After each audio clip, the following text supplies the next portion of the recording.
The Tom Woods Show, episode 2221. Prepare to set fire to the index card of allowable opinion. Your daily dose of liberty education starts here. The Tom Woods Show. Come on now, folks. If you ain't going to start that side hustle now, then when? Check out my free ebook, 5 Paths to an Online Income, where I take you step by step through 5 things that I do that keep food on the Woods household table and how you can do them too. Check it out at pathstoincome.com. Hey everybody, Tom Woods here. I am very glad to welcome Matt McCaw to the program today. He is, the key guy, I think, when it comes to this Greater Idaho cause that I wholeheartedly support. The issue will be, is there enough built-in status quo bias to stop people from making a change that would benefit literally everyone involved? So Matt, welcome to the show. Hey, thanks for having me, Tom. That is the question, is can we push this forward? We don't have any problems selling our idea. When we put our idea in front of voters, they like the idea. When we ask voters on the other side of the state, do you like this idea? They like this idea. Our issue is going to be, can we get the political will to move this thing forward?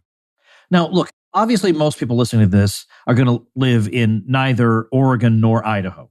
But there's a much larger issue at stake here, which is, number one, as I indicated before, the problem of status quo bias, that people think that the way things are is always the best way for them to be. And you see that, I used to be a college professor, and if you ever asked students on an exam, now I get it, on an exam you want to play it safe, but if you ever asked them, was the American Revolution inevitable? The answer is always yes.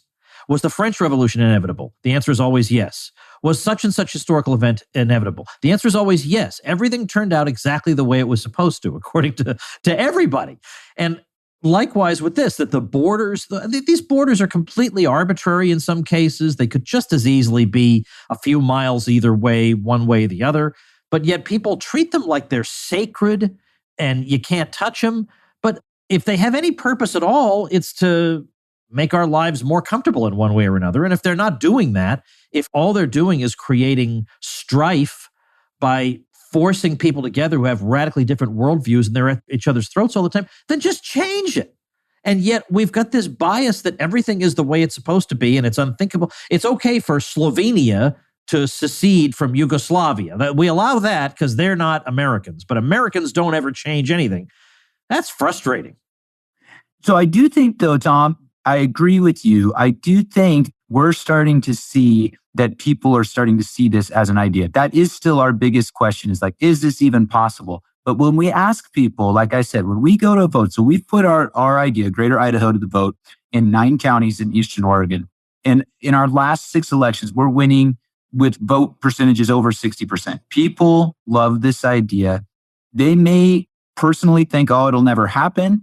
But when asked, do you want it to happen? They say yes. We've also done polling in Northwest Oregon, on the west side of Oregon, and people over there also are supportive of the idea. 68% of people said that Oregon absolutely should look into the border and what impact that would have on the state. You know what? Actually, Matt, let me interrupt you. I realized that I set the stage for this episode so badly. We haven't actually laid out exactly what it is you guys are asking for. So how about we do that first? I don't mean to assume everybody knows what's going on.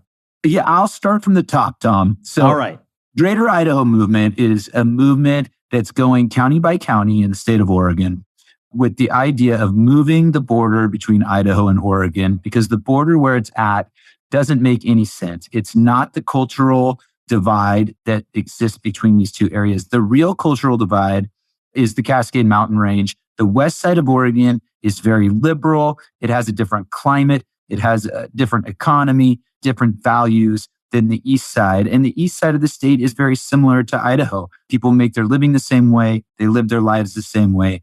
They vote the same way. So it makes far more sense to have the border between Idaho and Oregon moved so that Eastern Oregonians can get state level governance from a state that actually agrees with their value set, rather than having laws and policies forced on them from the west side of our state.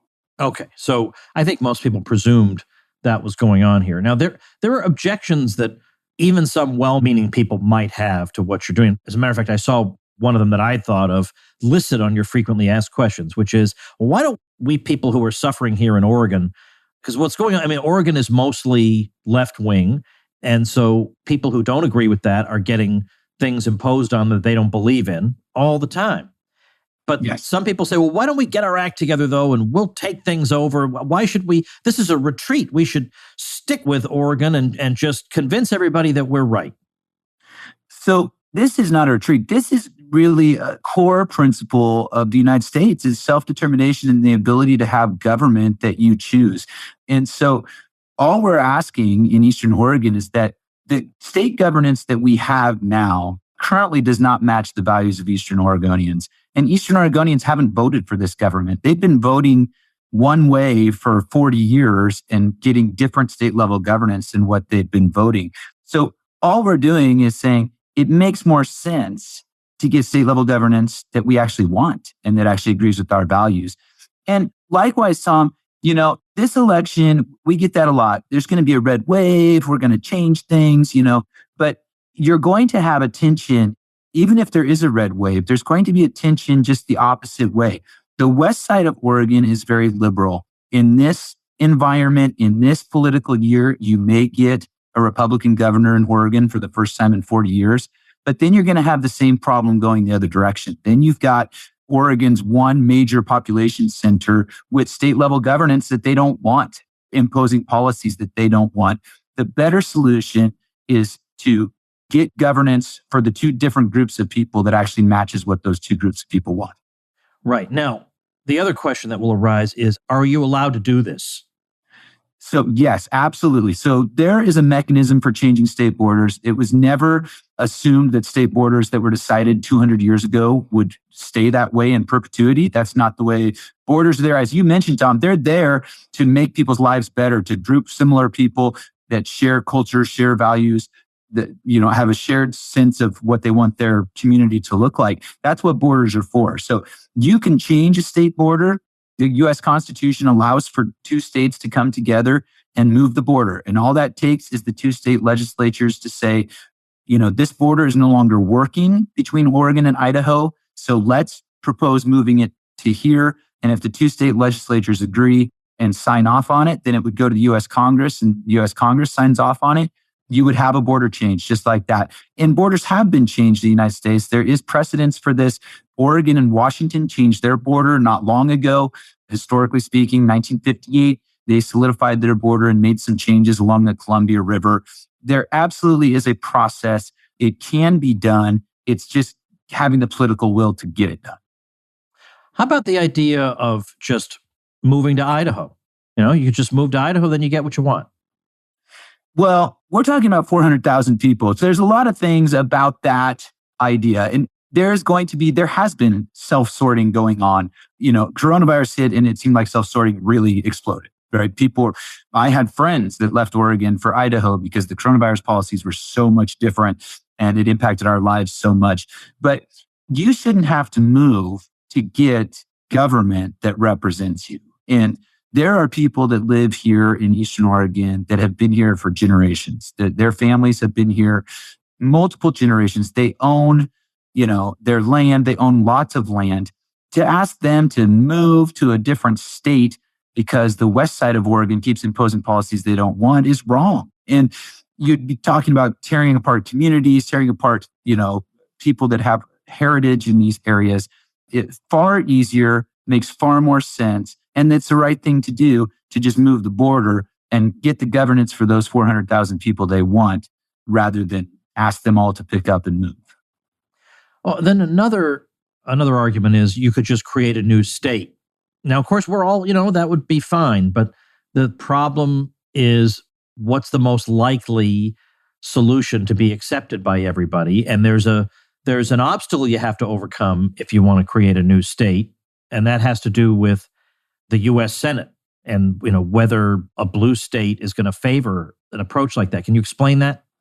Yes. So part of the reason why, when I got involved with this movement, part of the reason the Greater Idaho appealed to me was I'm a lifelong Oregonian, grew up on the east side of the state. I spent 20 years in the Portland metropolitan area. And my entire life, there's been this great divide between the east side of Oregon and the west side of Oregon, the rural side and the urban side. So when I heard about this idea, I thought that is a solution. That is the solution that people in Eastern Oregon have been looking for a very long time. And part of that is just what you talked about, Tom, is that moving a border, even though people, it hasn't happened really to this extent, and there's a lot of moving parts, people are like, oh, it'd be so difficult. It's far easier to move a border than it would be to create a new state. There's a lot of people that'd be all for new states, but if you're going to create a new state, you get 2 new senators. You got to be ratified by, however many states throughout the United States. It's a much bigger hurdle to create a new state than it is to simply move a border. And we believe that moving borders is not just Oregon that has this problem. It's very common for these urban-rural divides to happen across the country. We could use border relocation as a way to get more people matched to government that they want and that represents them. And it is a long-term solution for the peaceful prosperity of the United States moving forward. Well, how does Idaho feel about this? So we have been to Boise and we've had hearing in Boise. We've met with legislators. We have a lot of support in Idaho. There was some polling done of the general public, and the people in Idaho are supportive. The people in Idaho see the benefit of adding all the land mass that would come with these 400,000 people. They see a lot of value in natural resources. They see a lot of value in having 400,000 extra people that share a culture, values, and vote similarly to the way they do. All right, so that's Idaho. But then the real people you need to persuade, or part of them, it would be Oregon itself. Now, it seems to me it might be difficult, but yet not impossible, because you can say, look, let's be honest. You can't stand the sight of us, right? All we do is cause problems for you. All we do is serve as a stumbling block to you. So what if one day you could just be rid of us? That's all you have to do is just consent to it and it's done. I mean, I would almost put it that way. Well, that would be one argument. One argument that we think is a strong argument is just that. Like I had mentioned earlier, if there's a big red wave in Oregon and people are talking about it, and you end up with state level government that is not the state level government that the western half of the state voted for, or the metropolitan area, you're going to have a tension in the other direction that hasn't existed in Oregon for a long time. It doesn't make sense for these two very different groups of people to try to share a state government, because people in Eastern Oregon see almost every issue differently than people in Western Oregon do, whether that's crime or drugs or abortion or the Second Amendment or taxes or minimum wage. Down the line, almost on every issue, those folks see, people on the east and the west side of Oregon see things differently. So that is one argument. There's a couple other arguments that are going to help us. And I think the strongest one is that people know it's the right thing to do. People in Eastern Oregon feel like they're not heard, that they get things forced on them they don't want. They're not asking for anything from Western Oregon other than just let us go. And people in Western Oregon, when we did our polling back in January, 68% of people said, yes, we understand, we should look into this. People understand that when you have a group of people and they're unhappy and they say, you know what, this is not working for us anymore, you need to just let us go. People inherently understand that. I think sometimes for people that are, just enveloped in the politics of the world and everything, they think about everything as in like a political power sense. But your everyday person doesn't think that way. A lot of people, most people on the west side of the state, they understand exactly why people on the east side of the state are not happy, don't feel heard, don't feel respected, don't feel like policies match the way they want to live their lives. And they understand why we want to just change that governance. So the support of the people is the hardest thing to get, and it's also the most important thing to get. And we have that, and we have that on both sides of the mountains. So that's going to be getting those people to mobilize and have their voice heard and get the elected leaders to actually move forward on it. The last thing, Tom, that a lot of people in Oregon don't understand is the west side of Oregon is wealthier than the east side of Oregon. So what ends up happening is that taxes are collected across the state and then they're redistributed back out. The west side of Oregon ends up subsidizing the east side of Oregon to the tune of several $100s per person, just because of that economic disparity between the two sides. So by letting us go, letting us join Idaho, Western Oregon would keep all of that tax money that they're currently sending to Eastern Oregon. They could keep it at home in Western Oregon and they could spend it on problems that are specific to Western Oregon, like the homeless problem in Portland and some of the big cities. And that would be a boon. Most people don't realize that that subsidy exists. When we asked in our polling, how much money would you be willing to spend to keep Eastern Oregon part of Oregon? Most people said nothing. They didn't even realize they are spending money to keep Eastern Oregon part of Oregon, and they don't want to. Those tax dollars could be better spent at home. All right, fair enough. Now, I looked at the list of things you need to do, like how this process would work if it really went from idea to execution. And it's quite a few. I suppose you don't have to burden everybody with them all, but roughly what does the process look like? If this were to succeed, what would be the steps that would need to be taken? Yeah, so ironically, we are going county by county, getting people in each county in Eastern Oregon to vote on this and say, do you want your elected leaders to pursue this? Because we're all about self-determination and matching people's government to their values. We don't want to drag anybody into this who doesn't want to be part of this. So we're going county by county and we're seeing what the popular support for this idea is. And what we've found and what we've proven after winning 9 elections in Eastern Oregon is that people want this. So the next step for us in our process, and we have 2 more counties voting.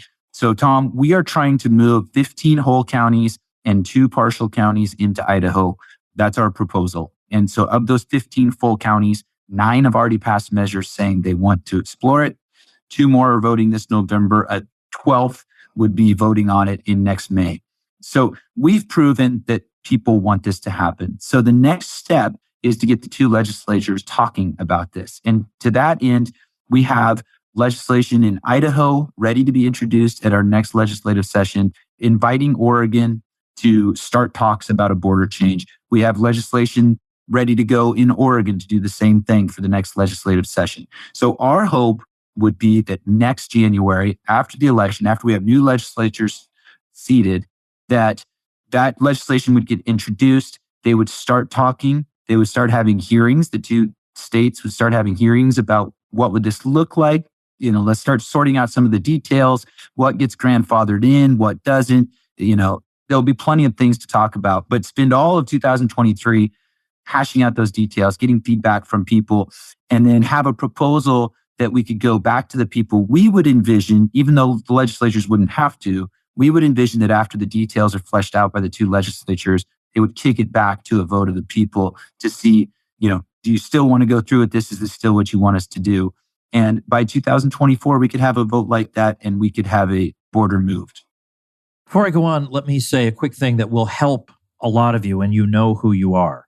If you are in business and you're getting buried by your competition online, then build your brand, your reputation, and your lead flow with digital marketing by Persist SEO, our great sponsor. If you're a small local business, you're trying to compete against large companies in the service industry, increase your visibility with Persist SEO. Or if you have low or no leads coming in on a consistent basis, well, website search engine and conversion optimization can help move the needle to a more prosperous business model for you. If you're tired of cold calling, use your website as a lead generation engine. If you're not showing up for your services on the search engines, then get found with Persist SEO's expert search engine optimization. All you have to do is call 770-580-3736 or visit them at ineedseo.help for a free website audit and consultation. That's 770-580-3736 or ineedseo.help. Another reason that this is an important thing for people beyond the states involved is that if it happens, then it demystifies the idea that maybe the United States could look a little different in the future, and that's okay. There's nothing sacred about the lines drawn within the U.S. These are just utilitarian things. And once a change like this occurs, then maybe even bolder changes now suddenly become thinkable to people. Maybe there are new states that are created. Maybe there are some regions that decide they'd just rather be independent of the rest of us because they can't stand us anymore or something. I think the idea that when you have irreconcilable differences, the best thing is not to just keep on fighting and keep on beating each other up to see who's the last one standing, But instead, the more humane solution is to say, well, how about you live your way and we'll live our way, and we'll see how that works. I couldn't agree more, Tom. And that I do believe strongly that border relocation, we are the furthest along the way. I mean, there's lots of groups that are similar to what we're doing, and there's been groups that have wanted to create new states and things. But what we're doing out here in Oregon, we are down the path and we're making real progress that people can see. And I think you're exactly right. When people see that we can do this and we make this happen, it's time to rethink what states could look like in the United States. And this is a solution to a problem. People are constantly saying, gosh, there's so much partisanship. There's so much polarization. What are we going to do about it? This is a solution. This is what we can do about it, is that we can change borders, match people to government they want, and that matches their values. And everybody lives peaceably together. And a lot of that political tension goes away because you're not getting policy and law dictated to you by people that have radically different values than you do. What lessons have you learned in this process so far that you would want to share with people in the rest of the country who may think that this model could work for where they live? Well, I think the number one lesson that we learned is that go directly to the people. You can sit around, this idea started in 2019. Some folks were sitting around a pizza place and saying, gosh, how could we, this longstanding problem, what could we do? How could we solve it? And this idea came up, and people have these kinds of ideas all the time. But an idea is only as good as whether people will support it or not. And I think one of the genius things about this movement when it started was it said, hey, we think this is a good idea, but what we're really going to do is we're going to go to the people everywhere we can and see if they think it's a good idea. And what that's done is that has given us, the data to then go to elected leaders and say, look, this is what the people want. This is what they support. And so, you need to help us move this forward now because you're the real decision makers. And Tom, I would say the other lesson that I've learned about that is that there is just that bias you're talking about. Change is hard. We kind of get locked into this, you mentioned this earlier, but we get locked into this. Well, we just need to take power back and then we'll be able to force our way on the other side of the state. And so getting our elected leaders to understand that it's not just like a one-on-one battle between the Democrat and Conservative Party. This is really about finding long-term solutions for all the problems that come with the polarization. So getting them on board, and we're getting there and we're making good progress with that. But my advice for people in other parts of the country that want to get something like this started is go directly to the people, get the support of the people. And then once you've got that, that gives you all sorts of momentum and power to move forward. And get it talked about. There's always going to be some talk radio host you can reach out to talk to you. Get people discussing it. That's got to be key. Yeah, absolutely. And I think too, Tom, right now, like I said, we're furthest along out here in Oregon. And so we get some headlines. We had a big publicity week. We had a couple stories done on us this last week. But our movement would be so much more powerful if there were multiple movements like this across the United States. If we weren't, the one group that was really pushing this border relocation, if we had border relocation movements going all across the U.S., I think it would be much harder for elected leaders to ignore it, much harder for mainstream media to ignore it. And it would be something that people would start thinking, absolutely, yeah, why can't, why do we in Eastern Washington need to be stuck being ruled by King County on the west side? Or why in Northern California do we have the coastal, cities dominating our politics when that doesn't match our values? If we can get these sorts of movements going all over the country, it could be very powerful. All right. So if people want to find out more information about this, and again, not necessarily because they live in the affected places, but because I think what you've done, I like the website. It's so organized. The arguments are so convincing, and they don't go farther than they need to go. I mean, you're not making wildly radical arguments. Your tone is very measured. It's just the right way to approach it. So I think it's a model for people who might consider this kind of thing to look at themselves. What's the website? The website is www.greateridaho.org. We are always fundraising. We're a grassroots movement. So if anybody wants to help us move this forward, we are moving to the legislative level next. We've proven through county votes that people want this to happen. So our next step is to get elected leaders on board, and that takes money to hire lobbyists and things like that. So if people want to donate, they can go to greateridaho.org, learn about our movement, donate, buy gear, all that stuff. All right. So go check it out, greateridaho.org. You can find everything you want to know. Again, not only about this particular case, but you'll really get an understanding of how to do this. Well, I hope, maybe it's not successful this time around. Maybe it takes a little time, as you say, but, it's not going to succeed if you don't try. And the very fact that you're talking this way is healthy for everybody in America, because we're all stuck in this rut where we think the only way to proceed is just to continue to wage a civil war against each other. And maybe this is a way for people to lay down their arms finally and go back to their homes peacefully. So what you're doing is of importance far beyond Idaho and Oregon. So best of luck to you. Thank you very much. Hey, thanks for having me on, Tom. And that is our program for today, ladies and gentlemen. I will see you tomorrow. Become a smarter libertarian in just 30 minutes a day. Visit tomwoods.com to subscribe to the show for free, and we'll see you next time. Like the sound of The Tom Woods Show? My audio production is provided by Podsworth Media. Check them out at podsworth.com.